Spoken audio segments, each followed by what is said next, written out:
Hello, everyone, and welcome to a very special edition behind-the-scenes look at Future Realities 2017.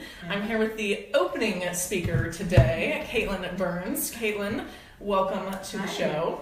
It's Hello, great everyone. to talk to everybody, and thank you all for bringing me down to New Zealand. It's a really exciting day, and I met some of the speakers yesterday, and it's going to be a great one. Oh, yeah. Where are you from originally? Well, I'm originally from Arizona in the United States, but I've lived in New York for over a decade. Oh, cool. Yeah. I lived in New York for a little bit myself. I'm in San Francisco now. So we got the Americans representing in New Zealand. Hello to our first guest. Thank you for joining us. For the internet and anyone else who happens to be overhearing me, we're going to be live streaming behind the scenes interviews in the green room with the speakers as they get off stage all day long. So you're going to want to tune in. Couldn't be more excited to have Caitlin starting us off. Your chat was on immersing audiences. Right. So what does that mean to someone who's watching and has no idea? So for new technologies and future realities, a lot of the conversation that we're having right now is what virtual reality, augmented reality, and mixed reality all mean. Like how all of those things are emerging. Everyone's talking about it, but there's a lot less opportunity to actually see it in action. So my talk this morning was trying to give some context for what those things mean, what you're actually doing to an audience when you do to them, both physically and psychologically and emotionally, and how everyone who's here now and who's watching at home actually has the opportunity to be part of this emerging field as a creator and potentially leader in solving the different problems that we're encountering with it. And I think the more different people with different perspectives we get to actually tackle those problems, the more likely we are to have experiences and technologies that people will want to engage with. Yeah, absolutely. I think it's really a content paradigm, and I'm a paradigm shift, and I'm really curious to get your perspective as someone so close to it. What do you think are the most uncomfortable things for people getting immersed in the beginning, and what do you think is the most empowering or easy to digest thing for someone? Right. So there are some things that people have already seen, and I'll start really quick.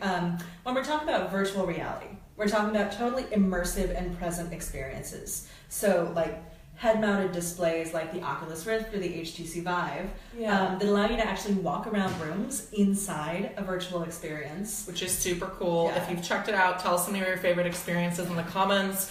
I love immersing people, as I'm sure you do too. But for most people, the content that they've seen that's built for virtual reality is actually 360-degree video. And you can see that on Facebook, you can scroll around, you can use your phone to look at it like a window into a 360-degree world. But practically, right now, it's uncomfortable to actually deal with the level of hardware that VR is asking you to engage with. So a lot of the coolest experiences are actually in arcades, art museums, film festivals, and even like massive building installations. The Void is maybe the coolest one. Write that down, everyone. If you're in New York City, you can go see the Ghostbusters experience, which is a full VR and sensory suit experience. So you put on a head-mounted display, you put on a bodysuit, and then you get to play the most amazing game of laser tag imaginable, where you and your friends are going around in the space and you're fighting ghosts. So it allows you to be fully inside that world.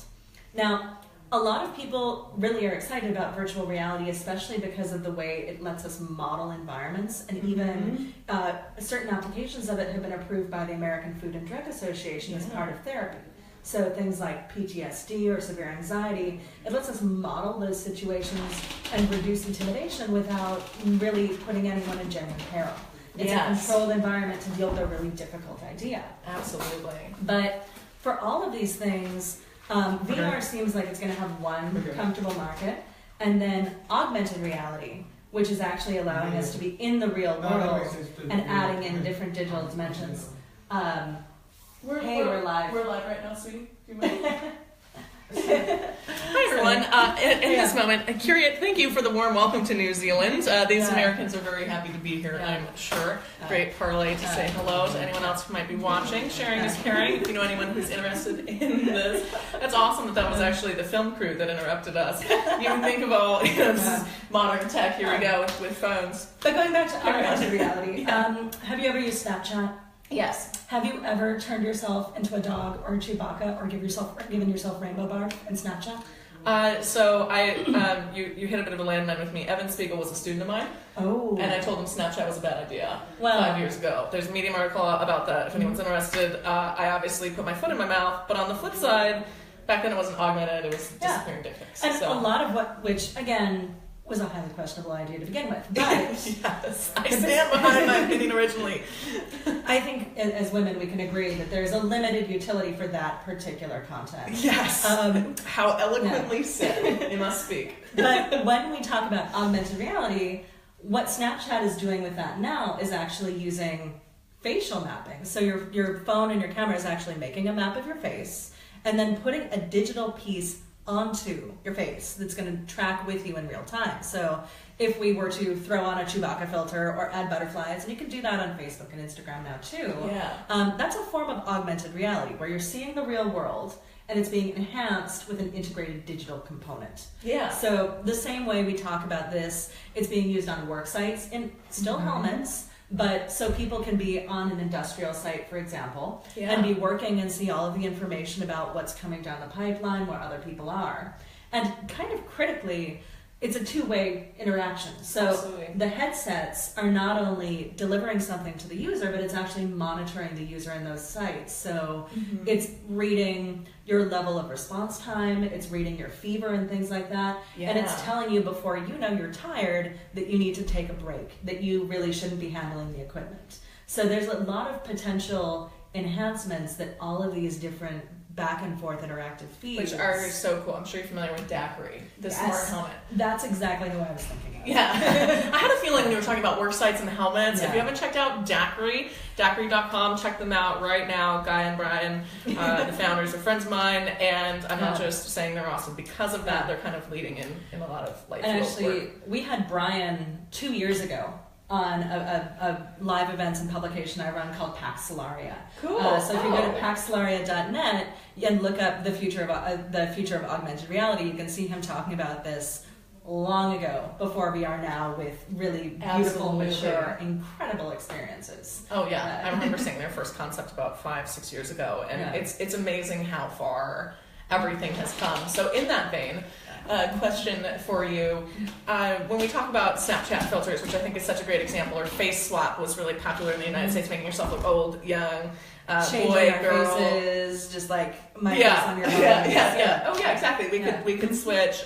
There's a lot of really funny sort of applications, and I think those are all very pleasurable. But to your earlier point of mixed reality having the potential to really instill empathy in new audiences, and I think it can actually bring the world together as a very high level optimist. But so how long do you think until we sort of move beyond this sort of catchy selfie filter stage that we're in with AR? It's going to come pretty soon, because when we're looking at what is virtual reality and augmented reality today, it's really a playground. It's a lot of experimental stuff that are allowing us to test different technologies and interfaces that are going to bleed out everywhere. They're not just for head-mounted display environments, but already we're seeing things like eye tracking interfaces where I'm just looking at a screen and it's watching where my pupil is, and it's directing me through an interface, so I can really, really quickly pick the menu of Netflix I want to check out. Long before I have to go click, click, click, click, click, it's seeing where my brain is going. Yeah. And it's wild and super awesome. Super awesome. And things like gestural interfaces. So we have controllers now, but there are things like the Leap motion, not to be confused with Magic Leap. Yes. I've made that mistake a million times. Yeah. Very different companies. Don't make a mistake.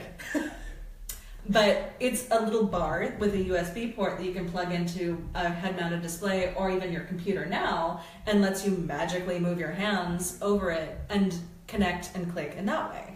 So the same way we're going to see an ease of use that's different, like people with rheumatoid arthritis who are able to use a swipe interface but not a click interface. We're going to have different ways to engage and different ways to choose the human way we interact with the digital environment. And that might be in retail kiosks, in projections in the real world, through goggles. But all of this is stuff that we still have to test and explore together. So the more people get involved and the more people experiment and the more people try and take on these problems, the faster it's going to happen. Yeah. And while I have a couple more questions for Caitlin, but if you're listening to us right now and you have questions, we can see them, and we're really excited to engage with you. So do feel free to ask Caitlin anything. She's far more interesting than I am, so we'll just keep that in mind. So in that note, and I truly think the future of technology is a collaborative one. The silos we've had in the past and the hegemons, some of whom are actually here that we'll talk to later, which is kind of funny, I think we're seeing a shift in that. I think we're seeing radical collaboration across different size companies and different technologies. So who do you think needs to collaborate in order for our mixed reality future to be the best? I mean, honestly, everyone. I love that. This is something where when we're talking about these technologies, like the last media technology revolution we had democratized everything about filmmaking. Yes. It gave us all the ability to be live broadcasters. Like, just check it out. With using a phone, like a phone that you would use to call someone. Like, my kids don't even know how to call someone on a phone easily. Right. They're like, oh no, I'll interface. I don't even know what that means. Yeah, it's like, no, you use the phone, you dial something. Like, this is not that old. It's not that old. But the reality is that it's not a one-man show. The same way we can all be with the things we've already explored and have kind of matured.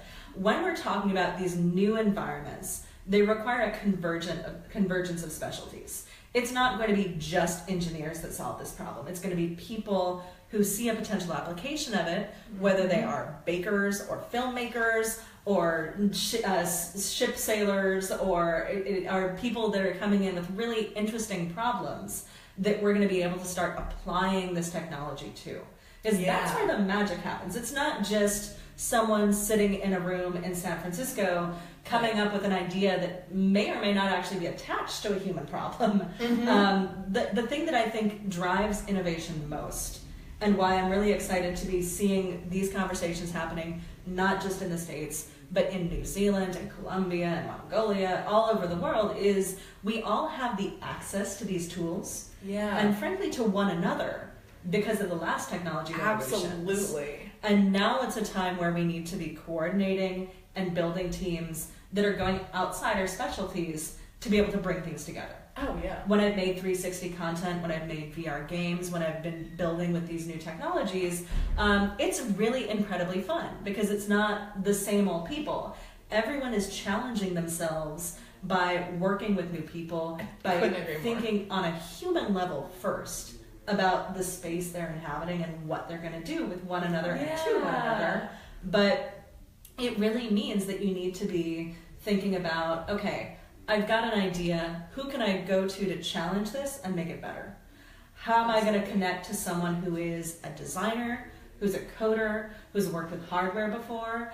All of these things that have been part and parcel for my life as a producer. Right. Everyone is thinking about them in a different way.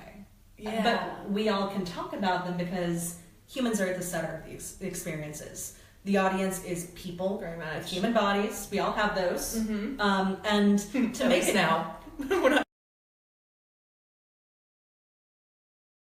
Someday, all of our audiences will be mechanized, but at least for now, we're humans making things for humans. Yes, I think it's very clear you're a design thinker, a need finder. As anyone who knows me knows, I teach at Stanford, so we're all about the design thinking motif. And I think actually it's such a powerful thing, the collaboration that can happen between people in distant spaces too. In VR, you don't have the geographical barriers you've had. I was just at the Ford Product Innovation Lab, and they had, they have their teams in India and in Europe working with their ergonomics team in Dearborn, Michigan. And they're all in the same virtual environment, literally their hands touching the same parts of an engine. And I think the amount of experiences that people have had right now is really varying, and a lot of us have been a little more saturated. But I do think you touched on something that I really hope is a thing that comes out of the day, which is anyone can do this. No one is an expert in how to make immersive content yet, because it really just hasn't been a smooth platform for long enough for anyone to claim to be, there's no Steven Spielberg of VR yet, and I think the opportunity for that is really ripe. So on that note, if someone's interested in getting started in immersive storytelling, where would you tell them to begin? Well, the first place I look when I'm trying to understand a new environment or technology or thing that I need to know is honestly going to things like future realities. If there is not a conference or a meetup where you are, you can also start that meetup. That's something that has been a huge benefit to me. I've been willing to put together an event where I'm like, I'm going to see who in my area is interested, and let's just see what happens when we get them into a room together. That's one. Connecting to online groups is another good way. The other thing that has been a really essential part of my career is being willing to put myself out there and to ask, like this. Maybe being willing to ask the dumber question in the room. Like, I don't know this. No one else is asking. I don't think it's actually because everyone in the room understands it, but how can I be the one that asks that question? And then suddenly you have a leadership position. At the same time, there are no stupid questions. The worst thing that can happen if you reach out to someone that's doing something interesting is they don't call you back. They don't email you back. And I think that even though there are some really big names in the field, it's not that hard to connect with people. It's you just have to small do the world legwork. Yeah. You need to okay, I saw this amazing piece like My Brother's Keeper that premiered at Sundance. Who made that? Okay, where's their company website? All of that information is there for you to find, but you need to be willing to do the 1 or 2 hops to get to the contact email and wait to see if they get back to you. Or go connect to them on Twitter or Snapchat or interactive holodeck spaces. There are all of these different ways you can reach out, but ultimately the thing that ends up building those connections is having a human relationship, making a new friend, or asking a question that is really related to their work or interesting. I think most of the people who I know working in these spaces now are really excited to talk about and to tackle the creative challenges, and that takes different perspectives. Groups I know are always looking for people who want to test things. And even if you don't have a software or engineering or entertainment background or design background, all of these groups need people who have human and business skills. So if you run a small business, there's every reason you would be able to think about the human management of a software or experiential design team. We need all of these different expertise to make sustainable, compelling, exciting businesses and exciting pieces. And there's a huge room to translate what this mixed reality content means for everyone too. I mean, even having no background, it's almost an advantage right now because you can come in, be a total sponge, and potentially be a mouthpiece or spokesperson for a company, for a video, for a product, whatever it is. I mean, the door is really, it's wide open, and the space, like many in the very emerging stage, at least in my experience, and hopefully you agree, is really friendly and collaborative. It's unlike classic Silicon Valley quiet closed door culture. It's definitely open. People want support. There are a lot of people looking for content ideas because the perspective has changed and we don't have this one-dimensional view of a screen. We have this whole thing. So if you're a storyteller or someone who's really into sound or into into different education, research, physical sciences, there's a place for everyone in this field. It's different than OG filmmaking, and I think that's actually one of the things that's really striking. So if you're a newbie and you're curious, or you know someone who's interested in it, definitely take Caitlin's advice. And I'll also say, in as much as most people who are entering the field are on a very even playing field, there have been some incredible thinkers who have been working on this for decades. One of my favorite thinkers in the field is named Janet Murray. And she's got 2 incredible books that I highly recommend you check out. Innovating the Medium, or Inventing the Medium. Inventing the Medium. It is very innovative, though, too. It is super innovative. But Inventing the Medium takes us through some of the criterias of what you need to think through to build something on a platform that's never existed before. And Hamlet on the Holodeck, which deals specifically with these sort of immersive design, immersive productions, VR, AR, mixed reality questions. Others like Caitlin Fisher at Ontario College of Art and Design. She's been working with augmented reality experiences for decades. Oh yeah. So VR and AR, just for those kind of tuning in and a little less familiar with the history, has actually been around for a couple decades. Companies like Ford and creative artists, like you just listed, have been exploring this space. But back then, you were using pieces of wood with magnets and cameras, and totally crazy. The first like formal VR head-mounted display was actually in the 1930s, and it included smell-o-vision.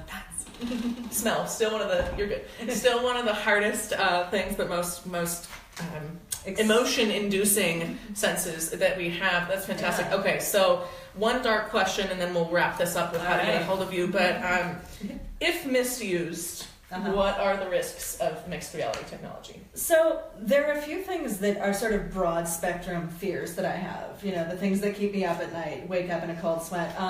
One of them is it's not built by enough people for enough people. I think that having a really robust... Take notes while she's talking, it's no big deal. A robust, diverse network of creators that are getting their hands on these technologies and playing and experimenting. From a business case, we need interesting content and we need more people experimenting because we need to know what works and what doesn't. And the more people you bring in with different perspectives, the more amazing, exciting things we'll come up with. Absolutely. The other side of it is it's really easy to make very bad VR that has bad physical consequences. Basically, when you're immersing someone in a different world and you're only using a few of their senses, you can create a situation where their brain and what they're experiencing don't match up.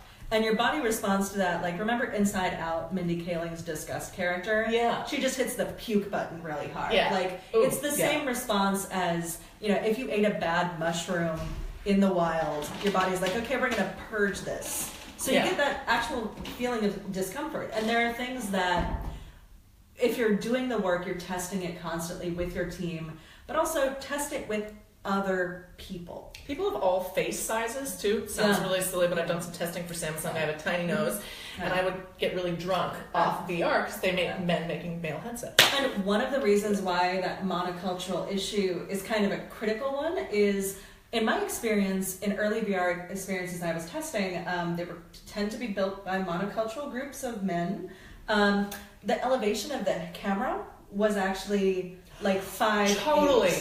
And I'm like, I am a reasonably tall lady. I'm 5'5". That was all I ever wanted, to be perfectly average for a North American woman. Even in heels, even in heels, I was never 5'8". Yeah. So if you start me at 5'8", my body has no context for what that perspective is. If you put me at like 4 foot, I was 4 feet at one point. Everyone mostly was 4 feet at one point. So my brain has like a contextual memory of that. Or if you put me 30 feet in the air, I'm like, this is weird enough that it doesn't matter. Right. But if it's that like uncanny valley of physical experience. Thinking about how you design a human experience that's going to be like comfortable for the wide range of humans, you need to test it with a wide range of humans. And no idea, no experience is so great that it shouldn't stand up to outside challenge. You need to bring in those perspectives to make it the best work possible. And that's not necessarily comfortable, especially if you haven't built a practice for yourself about it, but it is critical if you actually want to build something that's going to reach an audience, be enjoyable, and be exciting. Yeah, absolutely. Yeah. I think that's so good, and I hope in the future, and if you're listening out there and you're someone with capital, thrust it at people trying to make content in places that are untouched, because I've always had a theory that it's easy to hate an idea. It's almost impossible to hate a face. And my personal dream for VR and all of this is we all of a sudden relate as a global entity, really, as one human rather than separate factions, because we've actually seen what their world is like. And I think that opportunity for education, it's like National Geographic on steroids, with emotional feeling, with like a this is us overtone of feels. But the more directly we can relate to one another as people in ways that feel like people interacting, the better our chances of making those connections will be. And some of that may be necessarily virtual and simulated, but I think it also provides us an incredible opportunity and working together in new ways with people that are interested wherever they're living. Yeah, absolutely. No, I think that's great. I love that as a theme. And on that note, Everyone, this is Caitlin Burns. How do people say hi to you or let you know how brilliant they think you are? Well, you can visit paxlaria.net. You can also find me at Twitter, Caitlin_Burns, and it's spelled right in the Facebook. And one of my favorite things in the world is hearing about what people are working on and figuring out if there's a way to help them tell a successful story. And I think that it's one of the reasons I'm so excited to be visiting here, because there's such a rich culture of storytelling. But it's fun. I found that experimenting with these new technologies and new ways and working with people is genuinely fun to me. So please reach out, let me know what you're working on, what are your crazy ideas. Feel free to rip apart anything that I've said as well, just bring it at me. Because again, no idea is so good, you should challenge it. Love it. Perfect closing note. Everyone, Caitlin Burns, I'm Savannah Peterson, Savvy here with you all day. We'll have our next guest in probably about 15 minutes. Be ready with your questions and do share. Sharing is caring. If you enjoyed Caitlin and know anyone who would enjoy her wisdom, I know I certainly will be sharing right after this interview. Thank you all. Cheers. Bye.